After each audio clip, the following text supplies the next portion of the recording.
Ere now it has been related how Ahab was wont to pace his quarterdeck, taking regular turns at either limit, the binnacle and mainmast, but in the multiplicity of other things requiring narration it has not been added how that sometimes in these walks, when most plunged in his mood, he was wont to pause in turn at each spot, and stand there strangely eyeing the particular object before him.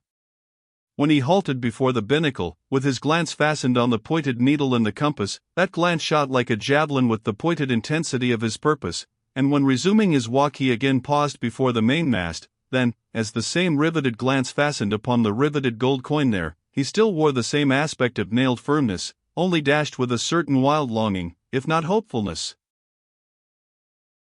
But one morning, turning to pass the doubloon, he seemed to be newly attracted by the strange figures and inscriptions stamped on it, as though now for the first time beginning to interpret for himself in some monomaniac way whatever significance might lurk in them. And some certain significance lurks in all things, else all things are little worth, and the round world itself but an empty cipher, except to sell by the cartload, as they do hills about Boston, to fill up some morass in the Milky Way. Now this doubloon was of purest, virgin gold, raked somewhere out of the heart of gorgeous hills, whence, east and west, over golden sands, the headwaters of many a Pactolus flows. And though now nailed amidst all the rustiness of iron bolts and the verdigris of copper spikes, yet, untouchable and immaculate to any foulness, it still preserved its keto glow.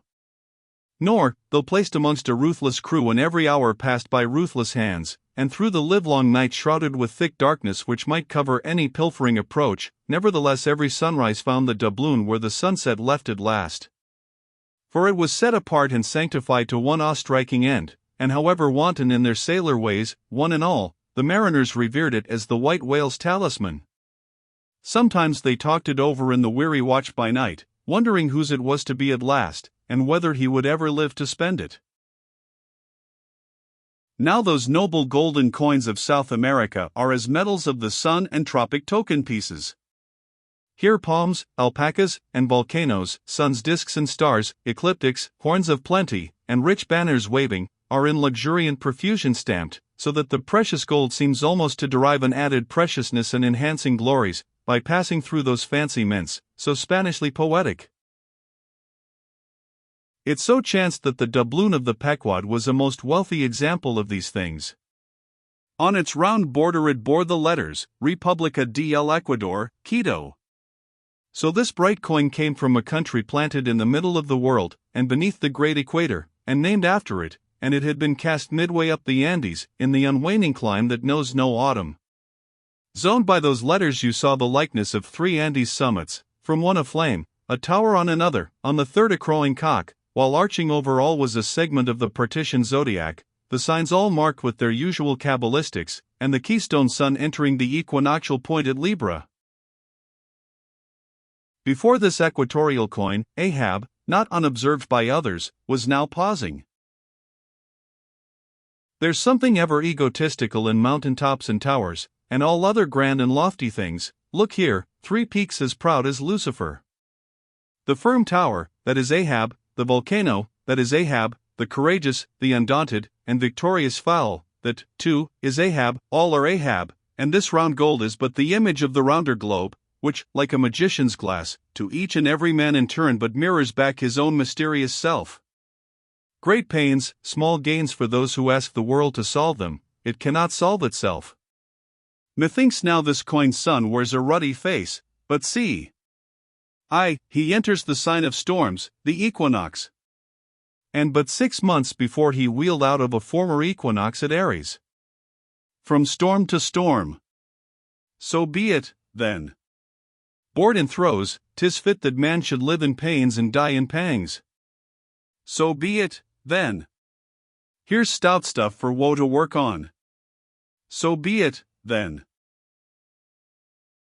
No fairy fingers can have pressed the gold, but devil's claws must have left their moldings there since yesterday, murmured Starbuck to himself, leaning against the bulwarks. The old man seems to read Belshazzar's awful writing. I have never marked the coin inspectingly. He goes below, let me read. A dark valley between 3 mighty, heaven-abiding peaks, that almost seem the Trinity, in some faint earthly symbol. So in this vale of death, God girds us round, and over all our gloom, the sun of righteousness still shines a beacon and a hope. If we bend down our eyes, the dark veil shows her moldy soil, but if we lift them, the bright sun meets our glance halfway, to cheer. Yet, oh, the great sun is no fixture, and if, at midnight, we would fain snatch some sweet solace from him, we gaze for him in vain. This coin speaks wisely, mildly, truly, but still sadly to me. I will quit it, lest truth shake me falsely. There now's the old mobile, soliloquized Stubb by the try-works, he's been twigging it, and there goes Starbuck from the same, and both with faces which I should say might be somewhere within 9 fathoms long. And all from looking at a piece of gold, which did I have it now on Negro Hill or in Corlaer's Hook, I'd not look at it very long ere spending it. Humph! In my poor, insignificant opinion, I regard this as queer.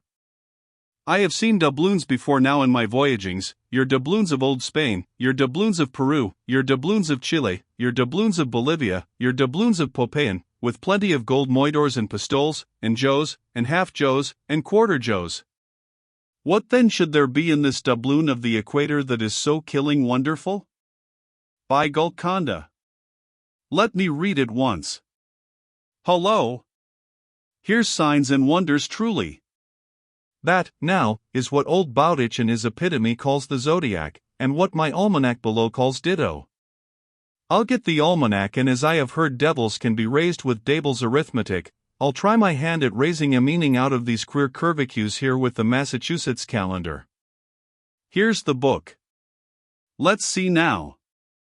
Signs and wonders, and the sun, he's always among 'em. Hem, here they are, here they go all alive, Aries, or the ram, Taurus, or the bull and Gemini. Here's Gemini himself, or the twins. Well, the sun he wheels among 'em. Aye, here on the coin he's just crossing the threshold between 2 of 12 sitting rooms all in a ring. Book. You lie there, the fact is, you books must know your places. You'll do to give us the bare words and facts, but we come in to supply the thoughts. That's my small experience, so far as the Massachusetts calendar, and Bowditch's navigator, and Dable's arithmetic go. Signs and wonders, eh? Pity if there is nothing wonderful in signs, and significant in wonders. There's a clue somewhere, wait a bit, hist, hark. By Jove, I have it. Look you, doubloon, your zodiac here is the life of man in one round chapter, and now I'll read it off, straight out of the book. Come, almanac. To begin, there's Aries, or the ram, lecherous dog, he begets us, then Taurus, or the bull, he bumps us the first thing, then Gemini, or the twins, that is, virtue and vice, we try to reach virtue, when lo! Comes Cancer the crab, and drags us back, and here, going from virtue, Leo, a roaring lion, lies in the path, he gives a few fierce bites and surly dabs with his paw, we escape, and hail Virgo, the virgin. That's our first love. We marry and think to be happy for aye, when pop comes Libra, or the scales, happiness weighed and found wanting, and while we are very sad about that, Lord, how we suddenly jump, as Scorpio, or the scorpion, stings us in the rear, we are curing the wound, when wang come the arrows all round, Sagittarius, or the archer, is amusing himself. As we pluck out the shafts, stand aside.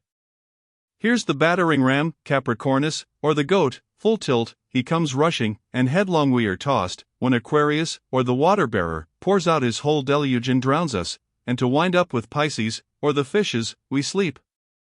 There's a sermon now, writ in high heaven, and the sun goes through it every year, and yet comes out of it all alive and hearty. Jollily he, aloft there, wheels through toil and trouble, and so, alow here, does jolly Stubb. Oh, jolly's the word for aye. Adieu, doubloon. But stop, here comes little Kingpost, dodge round the try-works, now, and let's hear what he'll have to say. There, he's before it, he'll out with something presently. So, he's beginning. I see nothing here, but a round thing made of gold, and whoever raises a certain whale, this round thing belongs to him. So, what's all this staring been about? It is worth $16, that's true, and at 2 cents the cigar, that's 960 cigars. I won't smoke dirty pipes like Stubb, but I like cigars, and here's 960 of them, so here goes Flask aloft to spy 'em out. Shall I call that wise or foolish? Now, if it be really wise it has a foolish look to it, yet, if it be really foolish, then has it a sort of wisish look to it. But, avast, here comes our old Manxman, the old hearse driver, he must have been, that is, before he took to the sea. He luffs up before the doubloon, hullo, and goes round on the other side of the mast. Why, there's a horseshoe nailed on that side, and now he's back again. What does that mean? Hark! He's muttering, voice like an old worn-out coffee mill. Prick ears, and listen. If the white whale be raised, it must be in a month and a day, when the sun stands in some one of these signs. I've studied signs, and know their marks. They were taught me 20 years ago, by the old witch in Copenhagen. Now, in what sign will the sun then be? The horseshoe sign, for there it is, right opposite the gold. And what's the horseshoe sign? The lion is the horseshoe sign, the roaring and devouring lion. Ship, old ship. My old head shakes to think of thee. There's another rendering now, but still one text. All sorts of men in one kind of world, you see. Dodge again. Here comes Queequeg all tattooing, looks like the signs of the zodiac himself. What says the cannibal? As I Livy's comparing notes, looking at his thigh bone, thinks the sun is in the thigh, or in the calf, or in the bowels, I suppose, as the old women talk surgeon's astronomy in the back country. And by Jove, he's found something there in the vicinity of his thigh. I guess it's Sagittarius, or the Archer. No, he don't know what to make of the doubloon, he takes it for an old button off some king's trousers. But, aside again. Here comes the ghost devil, Fedallah, tail coiled out of sight as usual, oakum in the toes of his pumps as usual. What does he say, with that look of his? Ah, only makes a sign to the sign and bows himself. There is a sun on the coin, fire worshipper, depend upon it. Ho! More and more. This way comes Pip, poor boy. Would he had died, or he's half horrible to me. He too has been watching all of these interpreters, myself included, and look now, he comes to read, with that unearthly idiot face. Stand away again and hear him. Hark! I look, you look, he looks, we look, ye look, they look. Upon my soul, he's been studying Murray's grammar. Improving his mind, poor fellow. But what's that he says now, hist? I look, you look, he looks, we look, ye look, they look. Why, he's getting it by heart, hist. Again. I look, you look, he looks, we look, ye look, they look. Well, that's funny. And I, you, and he, and we, ye, and they, are all bats, and I'm a crow, especially when I stand atop of this pine tree here. Caw! Caw! Caw! Caw! Caw! Caw! Ain't I a crow? And where's the scarecrow? There he stands, 2 bones stuck into a pair of old trousers, and 2 more poked into the sleeves of an old jacket. Wonder if he means me, complimentary, poor lad, I could go hang myself. Anyway, for the present, I'll quit Pip's vicinity. I can stand the rest, for they have plain wits, but he's too crazy witty for my sanity. So, I leave him muttering.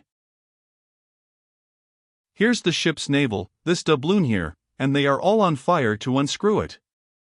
But, unscrew your navel, and what's the consequence? Then again, if it stays here, that is ugly, too, for when aught's nailed to the mast it's a sign that things grow desperate.